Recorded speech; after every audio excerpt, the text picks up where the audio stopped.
84 लाख योनियों में 83,99,999 योनियां काटने के बाद ये 84 लाखवें नंबर की योनि मानव की मिलती है।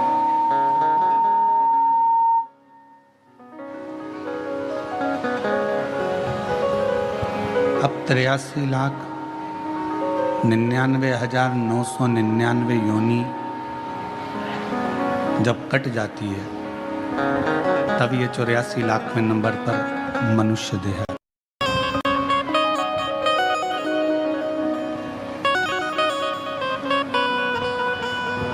बीस लाख से तो ज्यादा योनियां वृक्ष, पौधे, पत्ती, दुर्वा, घास इसकी हो जाती है।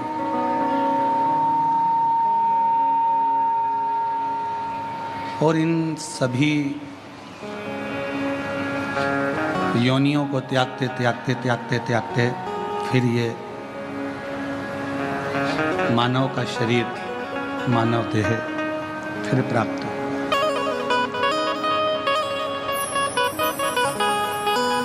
« 21,600 श्वास प्रतिदिन इस मनुष्य के शरीर से निकलती है प्रतिदिन। अब उस 21,600 श्वास में से कितनी श्वास आप परमात्मा को दे रहे हैं, कितनी श्वास आप अपने घर के लिए, परिवार के लिए, कुटुंब के लिए, कार्य के लिए रख रहे हैं। कथा के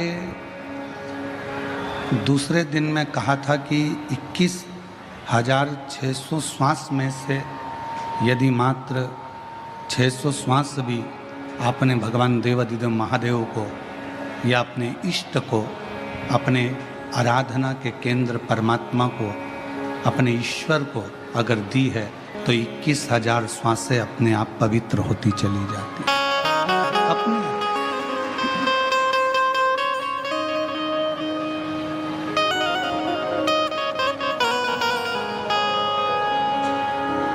इस व्यासपीठ ने कभी आपसे ये नहीं कहा कि आप कहीं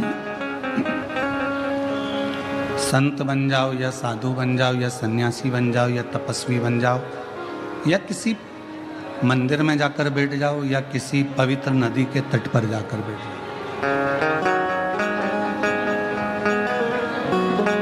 क्योंकि मेरे भगवान शंकर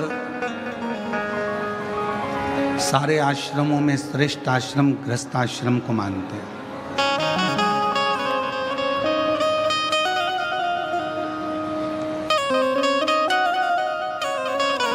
एक गृहस्थ चलते फिरते भी अगर भगवान का नाम ले लेता है तो भी उसकी मुक्ति सरल हो जाती है। सन्यासी को, तपस्वी को, साधक को, उपासक को, सन्यास लेने वाले को, साधने वाले को,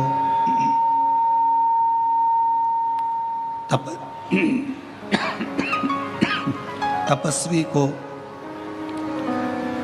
तप करने वाले को, साधना करने वाले को, उपासना करने वाले को, साधना करने वाले को, तपस्या करने वाले को तो बहुत तप करना पड़ता है।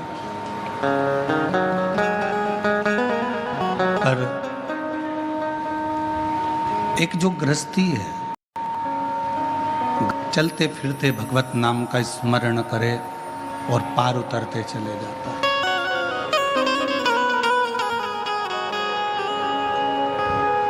कितना सुंदर लिखा है हमारे शास्त्रों में, वेदों में, पुराणों में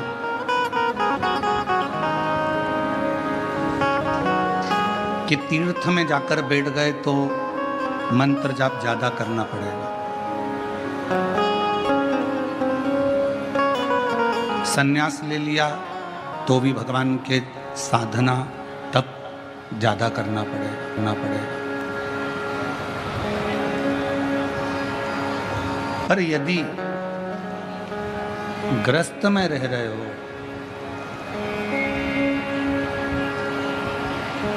यदि ग्रस्त में रह रहे हो, घर में रह रहे हो और गृहस्थ में रहते हुए, घर में रहते हुए आप ज़्यादा तो नहीं, थोड़ा बहुत भी अगर भगवान का नाम ले लेते हो तो भी आपको जीवन में कहीं भटकना नहीं पड़ेगा और कोई नरक भोगना नहीं पड़ेगा, परमात्मा की शरणागति प्राप्त होगी।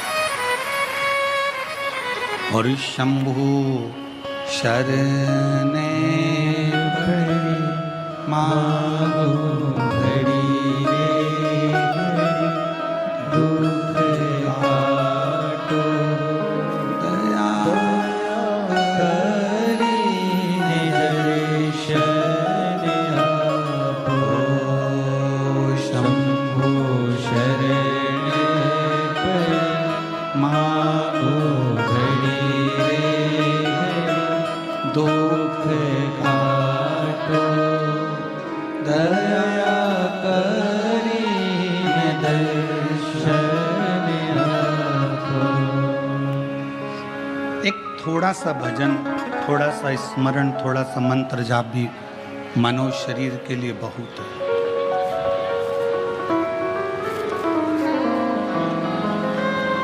एक प्रसंग शिव महापुराण में आता है कि एक बार देव ऋषि नारद को अपनी विद्वत्ता का अभिमान आ गया।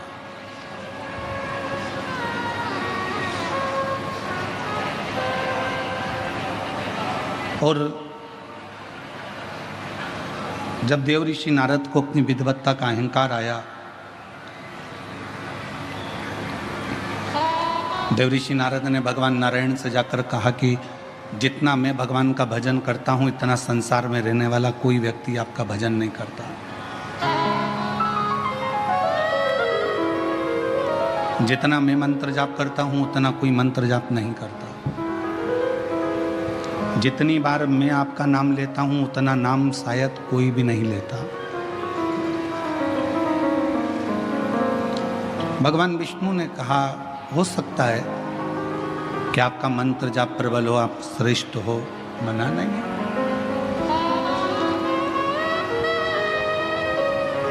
मैं श्रेष्ठ हूं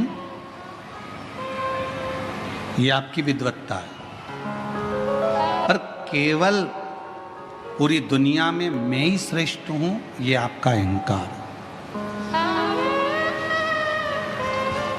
मैं श्रेष्ठ हूं ये आपकी विद्वत्ता है। आप श्रेष्ठ हैं, आप अच्छा कार्य कर रहे हैं, बढ़कर काम कर रहे हैं, मेहनत कर रहे हैं, अपने कार्य को आपने चार चांद लगाया है, आपने मेहनत करी है, परिश्रम करा है, विश्वास करा है, तो आप श्रेष्ठ हैं। मैं श्रेष्ठ हूं ये शब्द आपकी विद्वत्ता है, पर केवल मैं ही श्रेष्ठ हूं पूरी दुनिया में ये आपका अहंकार है।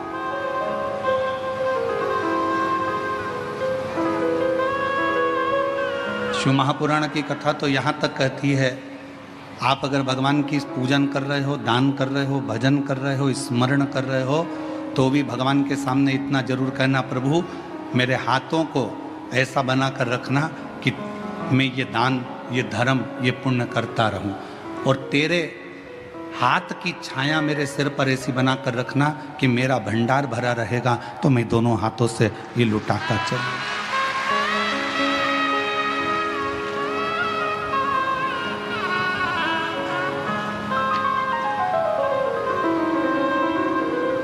और यदि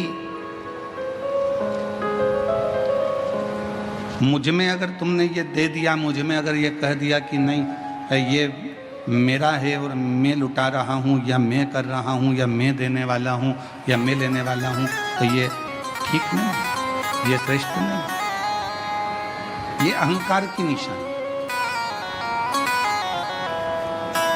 देव ऋषि नारद ने कहा कि मेरे बराबर कोई भजन नहीं कर सकता, मेरे बराबर कोई तप नहीं कर सकता, मेरे बराबर कोई साधना नहीं कर सकता। ठीक है, भगवान विष्णु ने एक खीर का कटोरा बुलवाया, नारद जी के हाथ में दिया। नारद, ये खीर का कटोरा शिव जी को देकर आओ।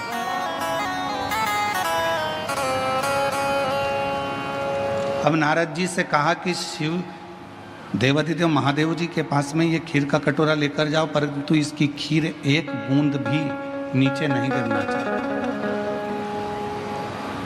नहीं गिरेगी। खीर का कटोरा लेकर नारद जी चले, धीरे धीरे धीरे धीरे भगवान शिव जी के पास पहुंचे और ले जाकर दे दिया। नारद जी ने कहा आपने मेरा उत्तर नहीं दिया भगवान विष्णु से कि पूरी दुनिया में मैं श्रेष्ठ हूं,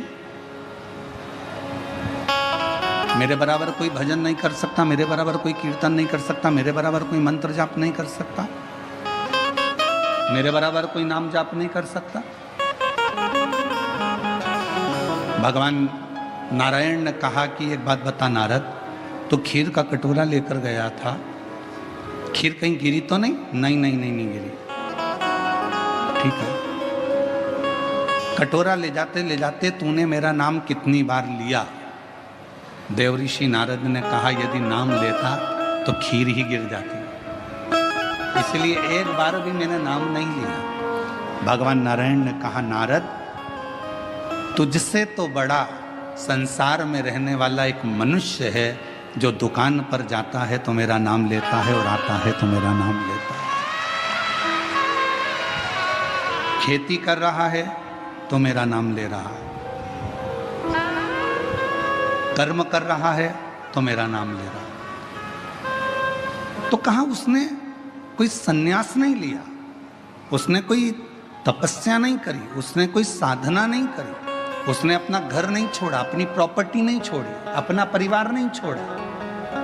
भगवान नारायण ने कहा नारद, पूरी लिस्ट उठाकर देखना, जिन्होंने घर छोड़ा उनको परमात्मा बहुत मुश्किल से मिला। मीरा अपने घर में रहकर गिरधर को प्राप्त कर ली, संत तुकाराम जी घर में रहकर हरि विठ्ठल को प्राप्त कर लिए, नामदेव जी घर में रहकर भगवान पांडुरंगा हरि विठ्ठल को प्राप्त कर लिए, मुक्ताबाई ने भगवान को प्राप्त कर लिया, रामकृष्ण परमहंस ने अपने परिवार में रहकर माँ जगतजननी को प्राप्त कर लिया, कर्माबाई ने अपने घर में रहकर जगन्नाथ को प्राप्त कर लिया। इस संसार सागर में प्रहलाद भी घर में रहा, भगवान को प्राप्त किया। ध्रुव जी घर में रहे, भगवान को प्राप्त किया। घर में रहकर भजन करने वाले को परमात्मा शीघ्र मिल जाता।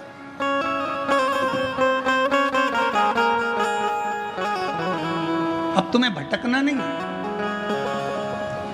और फिर निवेदन करूं मेरी बेजापुर की जीजियों से और मेरे जीजाओं से, मेरी बेटियों से, बेटाओं से, मेरी माताओं से, मेरे पिता तुल्य भाऊ से निवेदन करता हूं, कोई तुमसे कह दे कि तुम अपने दे तीर्थ में जाकर बैठ जाओ, हाथ जोड़कर कहना मेरे बस की बात नहीं है, मैं तो घर में रहकर भगवान को एक लोटा जल चढ़ा लूंगी और मेरा बाबा मेरे पर कृपा कर देगा, बस इससे ज्यादा कुछ नहीं। घर में अगर बुजुर्ग माता पिता हैं, आप उनकी सेवा करो, मेरा शिव कृपा करेगा। महाराष्ट्र की भूमि पर भगवान पांडुरंगा हरि विठ्ठल का स्वरूप ये बताता है कि पौंडलिक ने अपने माँ बाप की सेवा करी और भगवान हरि विठ्ठल ने आकर दर्शन दिए। आप अपने माता पिता की सेवा करो, परमात्मा आपके सामने होंगे। भूखे को भोजन, प्यासे को पानी, जय बाबा बर्फानी। आप सेवा करिए, कोई भूखा है भोजन कराओ, प्यासा है पानी पिलाओ, किसी को औषधि की जरूरत है आप उसका चिकित्सा कराओ, किसी को एजुकेशन की जरूरत है आप उसको एजुकेशन कराओ, उसका फल मिले।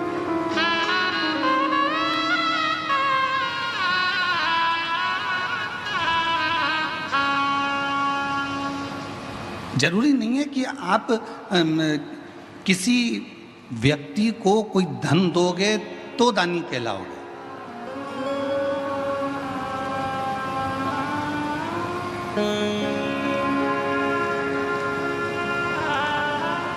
किसी व्यक्ति को कोई धन प्रदान करोगे तो दानी कहलाओगे, वो जरूरी नहीं है। दानी की एक निशानी और होती है, अपने मोहल्ले में, अपनी कॉलोनी में, अपने परिवार में, अपने कुटुंब में अगर कोई को शिक्षा की जरूरत है और उसके पास में एजुकेशन का पैसा नहीं है, अपने धन में से कुछ रुपए निकाल कर उसके कॉलेज की फीस, उसके स्कूल की फीस, उसका ड्रेस, उसकी किताबें, अगर 2-5 साल आपने उस बच्चे का, उस बेटी का हाथ पकड़ लिया और उसकी अच्छी एजुकेशन करा दी, अगर वो बच्चा इंजीनियर बन गया, डॉक्टर बन गया, कलेक्टर बन गया, आईजी डीआईजी बन गया, कमिश्नर बन गया, तो वो किसी को भूल जाए वो बात दूसरी है, पर जिसने उसको एजुकेशन में साथ दिया उसको जिंदगी भर नहीं भूलता,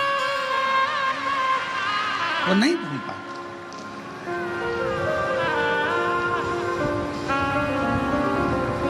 और हम अपनी व्यासपीठ से कई बार कह चुके हैं, हमारे पास में हमारे माता पिता, हमारे पिताजी